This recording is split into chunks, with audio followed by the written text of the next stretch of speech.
Bonjour à tous, bienvenue sur Canal 22 dans l'émission du débat au programme aujourd'hui. Focus sur le Irak des élites né en 2019. Ce mouvement contestataire pacifique en Algérie s'est largement essoufflé depuis. Plus aucune manifestation n'est organisée. Beaucoup pointent du doigt un manque de responsabilité de la part des élites associées au Irak. Il faut dire que personne n'a proposé un programme politique représentatif du Irak qui découle véritablement de ce mouvement à 100%. Pour en parler, nous sommes avec Mohand Bakir, militant politique, fondateur du collectif Révolution du Sourire, et Omar Haït Mokhtar, militant politique. Merci, messieurs, d'être avec nous. Mohand Bakir, après le retrait du Irak classique que l'on connaît tous, il n'y a pas eu de prise de relais de la part d'un parti ou de représentants pour symboliser politiquement le Irak. Pourquoi est-ce que les élites ne sont pas imposées pour reprendre le flambeau? Est-ce qu'il n'est pas temps que justement ces politiques qui prônaient le Irak agissent enfin?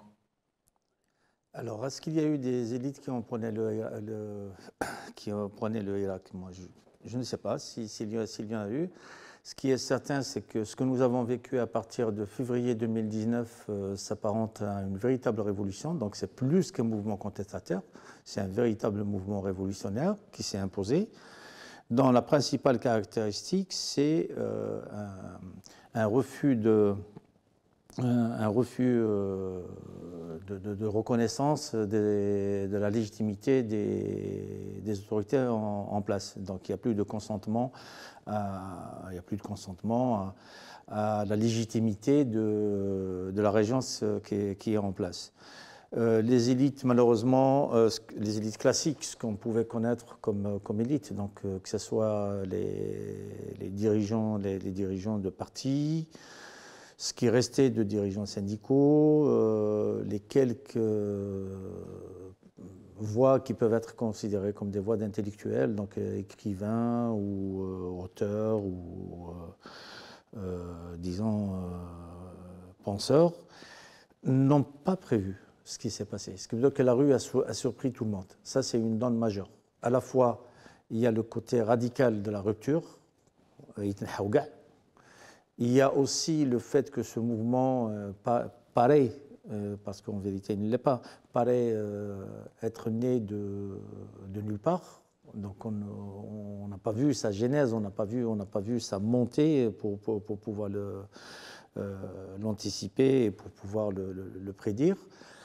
Et en même temps, il faut bien voir que c'est une réaction d'une société qui subit une crise de plein fouet depuis les années 80, quasiment. Donc les années 80 avec la montée de la revendication démocratique qui a abouti à imposer l'ouverture du champ politique à partir de 88. Ensuite, un retour de bâton avec l'émergence de la violence islamiste qui a légitimé en même temps la violence des appareils d'État.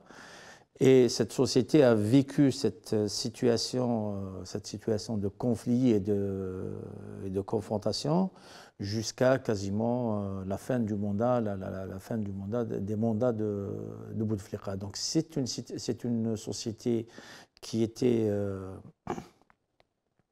soumise à de fortes contraintes et les parties les plus apparentes de l'intelligentsia, on peut comprendre qu'elles soient dans un état de sidération. Donc on a affaire en quelque sorte à une évolution qui s'est faite en douce, de manière presque imprescriptible, qu'on ne pouvait pas percevoir. Et lorsque cette volonté populaire s'est exprimée, qui, je le répète, est un véritable mouvement révolutionnaire. Parce qu'à partir du moment où il y a un refus de consentement à l'autorité, c'est ce qui s'est passé à partir de février de 2019, les gens considèrent que le FLN c'est fini, le FLN devait être enterré en 62, que le mode de gestion qui s'est imposé en travers le parti du FLN, était un mode népotique, donc les gens revendiquaient la démocratie, La sentence était claire dans la rue, ça veut dire que c'est une refondation totale de la construction sociopolitique que doit être l'Algérie. Donc de ce point de vue-là, c'est une révolution. Je pense qu'elle est en résonance avec d'autres mouvements qu'on a vus dans l'histoire, dans ce début, ce premier quart de l'histoire du XXIe siècle. C'est ce que nous avons vu en France, avec les Gilets jaunes, par exemple, des partis classiques qui s'effondrent, qui se sont totalement effondrés. Les Républicains, donc la droite classique, et l'ombre d'elle-même. Les deux grandes formations de la gauche traditionnelle, donc le PS et le PC, sont totalement laminés. Même les autres mouvements qui peuvent être, disons, classés comme des structures radicales ont du mal à s'imposer. Par contre, là, par exemple, si on reste dans l'actualité française, il y a des syndicats qui appellent à des actions contre la retraite, et la peur de tout le monde, c'est qu'il y ait des coordinations. La peur de tout le monde, c'est qu'il y ait des expressions citoyennes qui se saisissent de cette mobilisation et qui poussent la radicalité plus loin. C'est ce qui se passe en Iran. En Iran, on voit bien que c'est des dynamiques citoyennes qui sont à l'œuvre pour contester le régime des mollahs. L'expérience soudanaise qui est très très proche de l'expérience algérienne de la révolution du sourire algérienne, qui est très très proche de la révolution du sourire algérienne. Donc c'est de nouvelles formes d'action qui permettent au peuple de s'exprimer. Alors ces nouvelles formes, elles sont en rupture avec le schéma qui a dominé le XXe siècle. Le XXe siècle a été dominé par un schéma qui est issu de la révolution bolchevique de 1917. Les partis se sont organisés plus ou moins, peu ou prou, sur le modèle léniniste. Et on voit bien que ce modèle-là, qui a fonctionné durant le XXe siècle, le FLN a organisé l'indépendance. Ce système. Ce mode d'organisation. Pourquoi? Parce que les sociétés, disons qu'il y a une plus grande démocratisation des sociétés, démocratisation de l'information, une plus grande démocratisation de l'information, une plus grande démocratisation de la circulation des idées. Aujourd'hui, par exemple, la régence algérienne a la prétention de vouloir régenter ce qui circule comme idée, etc. Mais malgré eux, ils ne peuvent pas fermer tous les canaux de communication, tous les canaux d'échange, de débat qui existent. Même si leur choix principal, on y reviendra certainement tout à l'heure, c'est de contraindre cette dynamique-là. Mais les citoyens, ils ont accès à l'information. Ils savent ce qui se passe en Chine, ils savent ce qui se passe au Qatar, ils savent ce qui se passe en Amérique latine, ils savent les débats qu'il y a entre républicains et démocrates aux États-Unis. Aujourd'hui, avec le monde des réseaux sociaux, Internet, c'est vrai qu'on a information sur tout. Et pour revenir sur le Irak, Omar Haït Mokhtar, est-ce qu'il y a eu des propositions d'élites politiques associées au Irak pour la construction d'un programme politique proprement dit? Est-ce que c'est trop compliqué de le faire? D'abord, avant de commencer, j'entends mal M. Bakir, que je salue. Si vous pouvez augmenter un peu le son. Et puis, donc, avant de commencer, par honnêteté intellectuelle, je dois dire que moi, j'étais contre le Hirak dès le premier jour, pour avoir fait le 5e mandat de Bouteflika, donc pour qu'il n'y ait pas d'ambiguïté.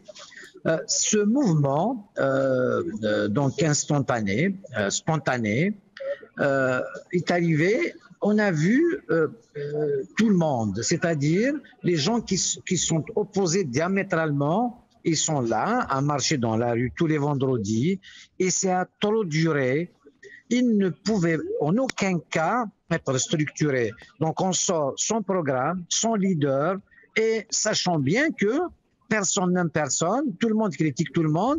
Et ce qu'on appelle élite, les élites, c'est les héros de Facebook, c'est les gens qui criaient le plus à la Grande Poste à Alger, qui criaient plus fort, qu'on voyait dans les réseaux sociaux. Il y en a qui sont organisés, bien sûr, ils ont leur Facebooker et tout ça, machin. Alors, on n'a jamais parlé d'une plateforme commune, d'un programme commun, parce que tout le monde est différent de tout le monde. Donc, ça ne pouvait pas aboutir. D'ailleurs, c'est un peu cyclique. Moi, en faisant le 5e mandat, je savais qu'on n'avait pas d'autres alternatives. Par contre, il fallait penser, changer la trajectoire, mais d'une manière pas du tout brutale. Alors, on a été à la brutalité. La seule chose qu'on savait dire, d'ailleurs, les slogans changeaient d'un vendredi à un autre, mais qui va les enlever? C'est moi qui vais les enlever? C'est qui? Désigner des représentants du Hirak, impossible. Qui va les désigner? Donc, ça a été mal conçu au départ. Et d'ailleurs, nous sommes en train de faire une analyse de l'échec. Moi, personnellement, on a retardé l'Algérie de 3 ans avec ce mouvement. On refusait tout, on refusait les élections. D'ailleurs, on a refusé 3 élections, la présidentielle, le référendum et les législatives. Mais après, on voit tout le monde revenir, se regarder. Je vois l'APN, la majorité sont indépendants, or qu'ils étaient tous de la RCD, de la FFS, de la FLN, ils sont tous indépendants, on s'invente une virginité, or qu'ils étaient tous, moi j'ai fait le 5e mandat, j'ai toujours pensé être utile en étant à l'intérieur. Donc aujourd'hui, si nous voulons aller de l'avant, on parle de légitimité. Personne n'est légitime, y compris nous d'ailleurs. D'ailleurs, il y a un dicton d'un ami, il disait que quand le gouvernement travaille mal, il faut changer de peuple. On ne peut pas changer de gouvernement, c'est le peuple qu'il faut changer. Le peuple, donc, le rachis. On ne s'entend pas. On ne s'entend pas avec tout le monde. Dès qu'on commence à discuter, on a tous une partie de dictature dans la tête. Finalement, on n'est pas démocrate du tout. Donc, on aime parler de la démocratie, et pour moi, la démocratie n'existe pas. Même par les élections d'ailleurs. L'élection, c'est celui qui a le plus d'argent, celui qui bluffe le plus, celui qui a le plus de copains, d'amis, tout ça. Au pire, on triche. Celui qui triche, c'est celui qui a les bras longs, celui qui est fort, celui qui a de l'argent. On ne peut pas tricher comme ça. Donc, la situation, moi, j'analyse l'échec, bien évidemment. D'ailleurs, il y en a qui préfèrent avant que maintenant. Ils disent on a fait ça pour rien. Non, on n'a pas fait ça pour rien. Il faut une remise en question et on doit se parler. Maintenant, est-ce que vous voyez, après cet échec, donc on fait l'analyse pour moi c'est un échec total, bien évidemment, sans appel, est-ce qu'aujourd'hui on peut poser le débat sérieusement, comment va-t-on faire de ce beau pays, de ce grand pays? Est-ce qu'on va essayer de se parler et de parler même au pouvoir? Le pouvoir, il veut bien parler finalement, mais c'est nous qui refusons parce qu'on leur dit non, cassez-vous, nous on sait tout faire. Donc il y a un risque, moi je ne suis pas du tout sûr qu'en appelant Ibn Haouga, il y a quelqu'un qui va les remplacer pour faire mieux. C'est comme un divorce, en fait. Hein. On sait ce qu'on perd, on ne sait pas ce qu'on va avoir. Donc, ils vont me garder sa femme et rester tranquille. Donc, c'est pour ça qu'avec Bouteflika, je sais qu'il était mourant, enfin. Hein. À part sa maladie, le pays marchait, mais ce n'est pas lui qui gérait. Mais ça, tous les Algériens, les ministres, tout le monde était là et le regardait faire. Mais le pays fonctionnait parce que c'est un pays solide. Il a du répondant, il a des richesses. C'est pour ça qu'il ne peut pas s'ébranler. Mais le problème, c'est que nous étions toujours absents et on veut toujours l'idéal.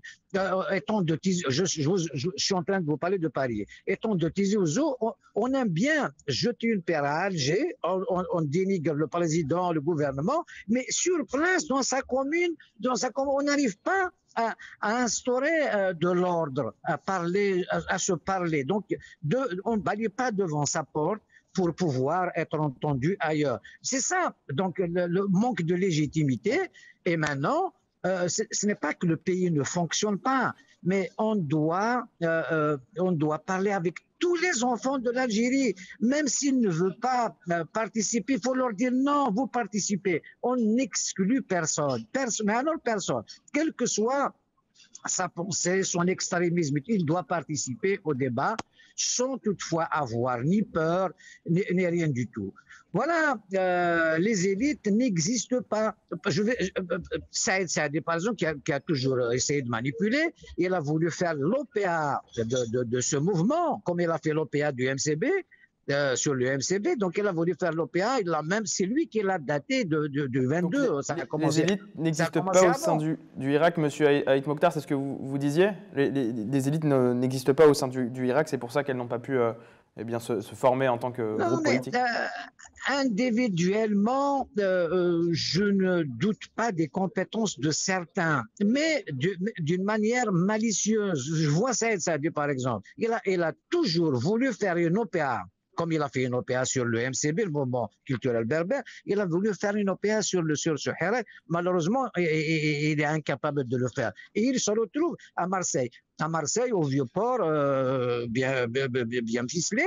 J'aurais préféré, pour un vrai militant, il doit rester sur place, même s'il doit passer par la case prison. Mais un militant, c'est ça, un militant. Un militant n'abandonne pas. Ce n'est pas avec un fax comme faisait Ahmed de Lausanne ou avec Facebook de Marseille qu'on arrange les choses. Il faut être sur place. C'est ça.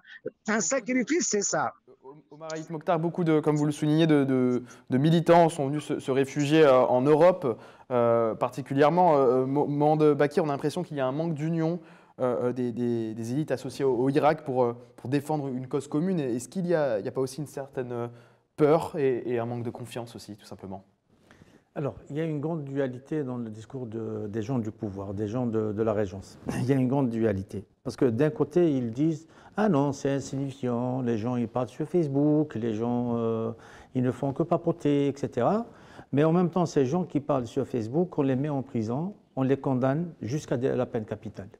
Donc il y a une dualité qui est là, qui est réelle. Pourquoi? C'est ce que je disais au départ. Nous sommes face à de nouveaux phénomènes. Si on continue à les analyser avec d'anciennes grilles, on n'y comprendra rien du tout. On a vu l'émergence d'un peuple. On ne peut pas, bien sûr, l'une des constantes du discours des gens de la Régence, c'est le mépris. C'est ce que disaient les amis de mon contradicteur. Ce qui veut dire que si vous affamez votre chien, il va vous suivre comme un toutou. Voilà. Et ça parlait du peuple en disant ça. Mais à partir de février 2019, on a vu l'émergence d'un peuple. Et ce peuple n'a pas disparu. Ce n'est pas parce qu'il n'y a plus de marche, ce n'est pas parce qu'il n'y a plus d'expression forte que ce peuple algérien, un peuple insoumis, un peuple déterminé à reconquérir ses droits, a disparu. Et la preuve que ce peuple n'a pas disparu, c'est toute la campagne de répression qui est menée. On voudrait qu'on discute des choses, comme si c'est autour d'un petit verre, chacun ce qu'il veut, un petit thé ou autre chose, et on discuterait, oui, ça n'a pas marché, etc. Mais si tel était le cas, si c'était le type de discussion qu'il devait y avoir, pourquoi il y a plus de 300 détenus en Algérie? Pourquoi est-ce qu'on arrête pour la moindre expression? Pourquoi est-ce qu'on interdit aux gens de se réunir et de s'exprimer? Parce que c'est ça l'effet. Quand on dit il faut exclure personne, c'est le pouvoir, c'est la régence, c'est les régions algériens qui excluent. Et pourquoi ils excluent? Parce qu'ils connaissent la puissance et le potentiel de cet éveil révolutionnaire. Et ça, c'est indéniable, parce qu'on peut développer le discours qu'on veut, on peut discourir à longueur d'heure, mais les faits, les actes, les décisions concrètes, c'est elles qui déterminent. Qui a peur aujourd'hui? C'est les gens qui créent des lois liberticides qui ont peur. Qui a peur? C'est les gens qui interdisent la moindre expression. À partir du moment où il y a eu cette émergence du peuple algérien, cette résurgence du peuple algérien, il faut dire qu'il y a eu une longue parenthèse, parce que semble-t-il que nous aurions perdu 3 ans à cause de l'aspiration à l'émancipation des Algériens. Ce sont les gens qui nous ont fait perdre 57 ans, qui ont délapidé le potentiel de la révolution algérienne, qui considèrent que nous avons perdu 3 ans. Oh mon Dieu, nous avons perdu 3 ans. Non, nous n'avons pas perdu 3 ans. Nous avons gagné un temps incalculable dans les 3 ans de mobilisation. En face de la mobilisation populaire, qu'est-ce qu'il y avait? il y avait l'état-major de l'armée, il y avait l'état-major des services, il y avait l'état-major de la police, il y avait toute l'intelligence du système et ça je mesure mes mots, pour que les Algériens s'entre-déchirent, pour que les Algériens s'affrontent dans la rue, que les gens reprennent les images de Borj Bouhararij. Divisé pour mieux régner, vous pensez que les gens reprennent les images de Borj Bouhararij 3 semaines de suite, parce que Borj Bouhararij est une ligne de friction entre locuteurs arabophones et locuteurs berbérophones, et on va voir le dessin de ce régime, qu'est-ce qu'il voulait faire. Qu'on reprenne le colloque, le conclave, le rassemblement de Rilizane, zéro Kabyle. Qu'on revienne sur la cabale qui a été faite à l'Arba'ane Thirathan, où on a provoqué une sidération pour faire oublier des dizaines de morts et pour jeter une région en pâture pour tout le pays, parce que l'un des éléments fondateurs de ce régime, c'est le mythe du séparatisme kabyle. Et ils ont essayé de le remobiliser. Donc tout ça, ça montre quoi? Ça montre la puissance du mouvement populaire. Ça montre que cette dynamique historique est irrépressible. Elle va les balayer. Alors, qui est... Le Hirak est encore présent dans le cœur des Algériens, c'est ce que vous essayez de dire. Le Hirak est une rupture historique. C'est une rupture historique. Le peuple algérien a fait confiance aux dirigeants qui ont été issus de l'armée des frontières. En 62, chantage à la guerre civile. Chantage à la guerre civile avec la Wilaya 3, la Wilaya 4 et la zone autonome d'Alger. Les Algériens ont dit c'est Bassinin Barakat. Je termine très rapidement. On continue. On arrive en 1980, répression. Ils ont boosté le djihadisme islamiste pour contrecarrer l'expression démocratique, la revendication démocratique. Les Algériens leur ont donné du crédit. Je suis obligé de vous couper. Allez-y. Monsieur Bakir, Omar Hitmoktar, il y a des partis politiques d'opposition qui sont créés, des collectifs, des associations, mais aucun projet commun. On a l'impression que chacun fait cavalier seul. Est-ce que ce n'est pas ce phénomène aussi qui a fait qu'aucun politique puisse s'emparer à 100% de la cause du Hirak?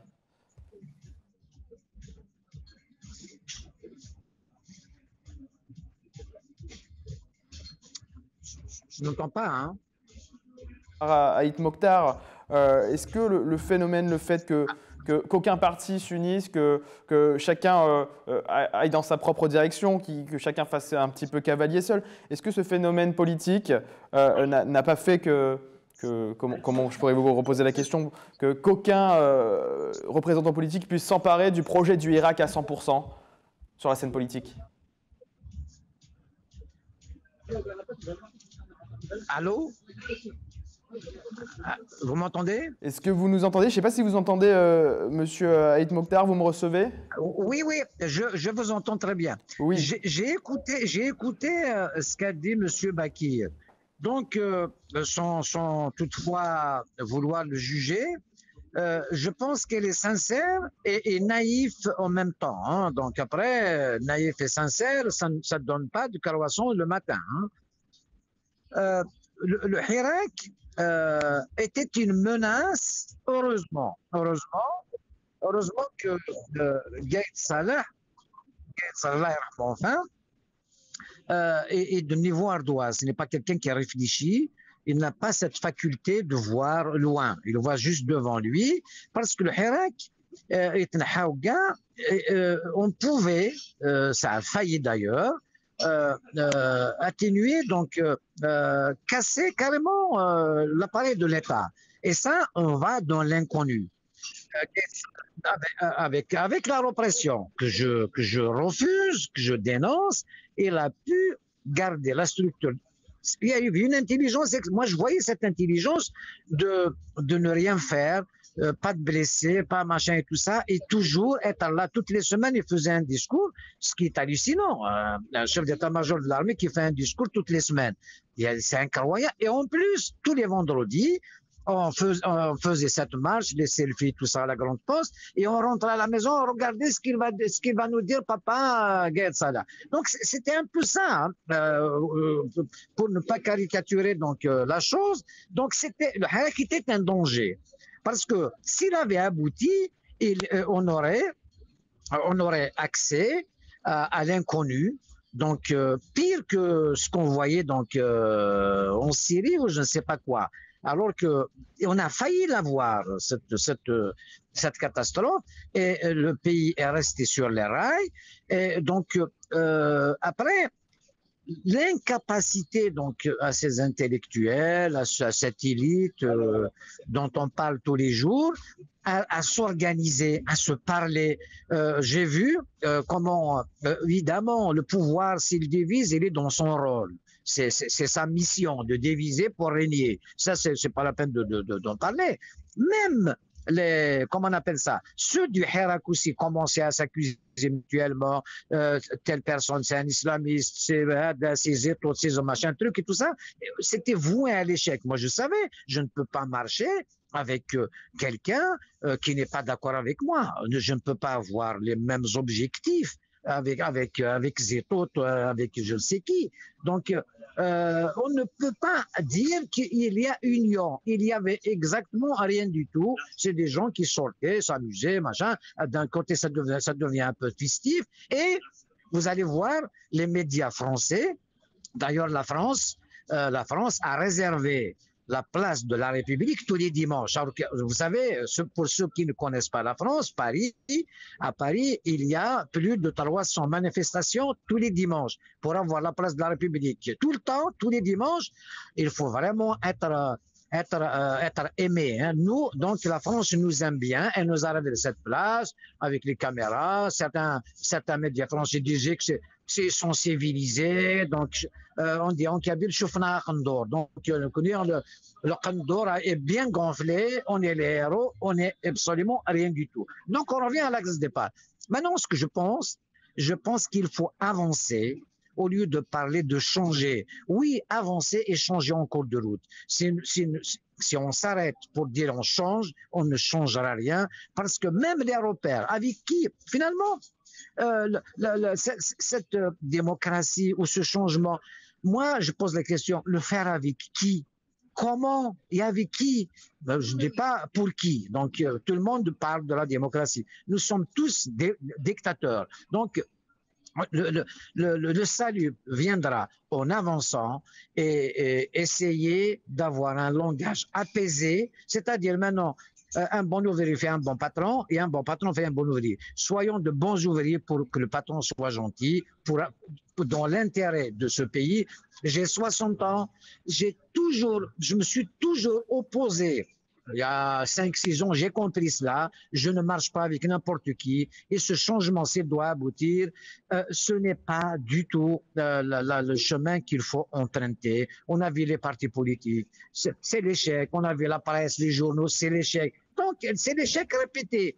Moi et M. Bakir, moi, j'aime bien, on n'est pas d'accord sur certaines choses, mais il n'est pas mon ennemi. Mais pour lui, je suis peut-être son ennemi. D'ailleurs, certains me disent, toi, tu soutiens le pouvoir. Je ne soutiens rien du tout. Moi, je suis honnête avec moi-même d'abord, avant tout, et je ne cherche à plaire à personne. Je donne mon avis.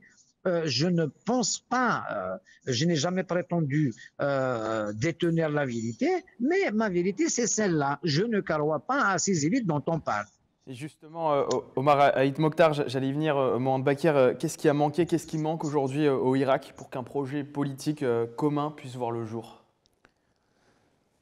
Le projet politique commun, il n'y a que ceux qui ne veulent pas le voir, qui ne le voient pas. Quand on considère que le seul souverain, c'est le peuple, et que le peuple a décidé de reprendre la parole, et c'est de son droit de dire « Iten Haougan », parce qu'il est le souverain. Les Algériens dans la rue, ils ont développé un certain nombre d'idées. C'est une dynamique qui s'est mise en place en 2 ans, 2 ans et demi, pour toute personne honnête qui veut observer, qui veut lire ce livre qui nous était offert de feuilleter. Eh ben, on voyait très bien le caractère républicain, le caractère pacifique, le caractère démocratique, la revendication sociale, de faire société, la revendication sociale, le désir de faire société. Et surtout, réussir à faire tout ça face aux manœuvres de la police politique dans ces différents démembrements. Vous savez que la seule chose qui a été mise en place en parallèle avec le Hirak, c'est le fameux dispositif de lutte contre la guerre de 4e génération. On a vu des séminaires au niveau du commandement de l'armée, on a vu des réunions avec les services, etc. Ah, la guerre de 4e génération, ça veut dire la guerre informationnelle, la guerre d'intelligence, etc., etc. Mais ils la font à qui? Ils la font au peuple algérien. Qui est-ce qu'ils mettent en prison? Ils ont arrêté un espion, ils ont arrêté, je ne sais pas, un agent de je ne sais quel, de la CIA ou du FSB ou je ne sais pas. Ils ont arrêté de pauvres Facebookers. Ils arrêtent des gens, qui s'expriment, qui expriment leurs idées, qui défendent une aspiration au changement, une aspiration à la libération, à l'émancipation. Et on nous dit, ah, il faut être serein. Mais qui nous empêche d'être serein? Nous avons toujours été sereins. Nous avons toujours été sereins. Toutes nos manifestations étaient pacifiques, étaient joyeuses, étaient dans le partage, etc. Mais qui emmène les Algériens en prison? Qui empêche les Algériens de se réunir? Quel est cet Algérien qui, aujourd'hui, au pays, peut se réunir? Mais ça, on ne dénonce pas. Ça, on considère que c'est normal. Parce que le problème du régime algérien, la régence, la nouvelle régence algérienne, c'est que c'est un système néo-patrimonial. Ça veut dire quoi un système néo-patrimonial? Ça veut dire que devant une construction formelle qui est soi-disant républicaine, soi-disant qu'on a une république, derrière, c'est une patrimonialisation totale. Je vais oser dire quelque chose qui va faire sortir mon contradicteur de ces gangs. Le caractère républicain du royaume chérifien est plus prononcé que le caractère républicain de la régence algérienne. Malheureusement, on en est arrivé à ça. En Algérie, tout le monde vous le dira, il y a des décideurs. Qu'est-ce que ça veut dire, il y a des décideurs? Ça veut dire que la souveraineté est confisquée au peuple. Et aujourd'hui, le peuple est fondé à dire « je reprends ma souveraineté en main ». On essaye d'analyser les choses avec des prismes, c'est ce que je disais depuis le départ, avec des prismes qui ne correspondent pas à la situation. Si on avait analysé la situation de 52 à 54 en Algérie, dans l'Algérie française, si on avait analysé la situation avec ces prismes-là, ben on aurait dit tout est perdu. Tout est perdu. L'UDMA est en crise, le MTLD est en crise, le PCA est foutu, tout va de travers, il y a personne, le peuple il s'en fout, il ne suit pas les politiques, etc. Et pourtant, novembre 54 a été un torrent extraordinaire qui a été détourné par la suite, comme Emouni le dit, c'est le fleuve détourné. Mais novembre 54 a été un torrent extraordinaire où ce peuple s'est exprimé.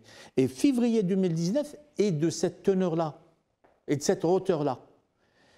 Le peuple algérien, aujourd'hui, le peuple algérien, je le dis, je le répète, ne veut plus de ce régime. Et les échecs, si on doit considérer ces échecs-là, sont les échecs de la régence. C'est eux qui ont délapidé les possibilités de développement du pays. C'est eux qui ont compromis les libertés. C'est eux qui ont fragilisé ce qui nous tient lieu d'institutions. On nous dit qu'on a des institutions. Quand est-ce qu'elles ont été construites? En 76, 77, 78, Houari Boumediene disait qu'il faut construire des institutions qui vont survivre aux hommes. Ça, c'est le discours du régime, des institutions qui vont survivre au régime, avant sa mort, jusqu'à 78. Ça veut dire qu'il n'y avait pas d'institution.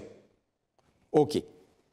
Par la suite, tout le discours de pan entier du système, c'est de dire que la période Chadli est une période de déprédation, de délapidation, etc. Ça veut dire que si, jusqu'à la mort de Boumediene, on n'avait pas d'institution, et que celui qui lui a succédé a été dans la dilapidation, a été dans la gabegie, a été dans donc Chadli n'a pas construit d'institutions. Qui est venu après lui qui a construit des institutions? On nous dit que les seuls appareils qui sont solides et qui déterminent sur la société, qui pèsent sur la société, c'est des appareils sécuritaires. C'est ça la réalité algérienne. Merci Mohand Bakr. Je rappelle que vous êtes militant politique et fondateur du collectif Révolution du Sourire. Merci également Omar Aït Mokhtar, on rappelle que vous êtes militant politique. C'est la fin de cette émission. Merci de l'avoir suivi. Rendez-vous très vite pour un nouveau sujet. Merci de votre fidélité. Restez avec nous sur Canal 22.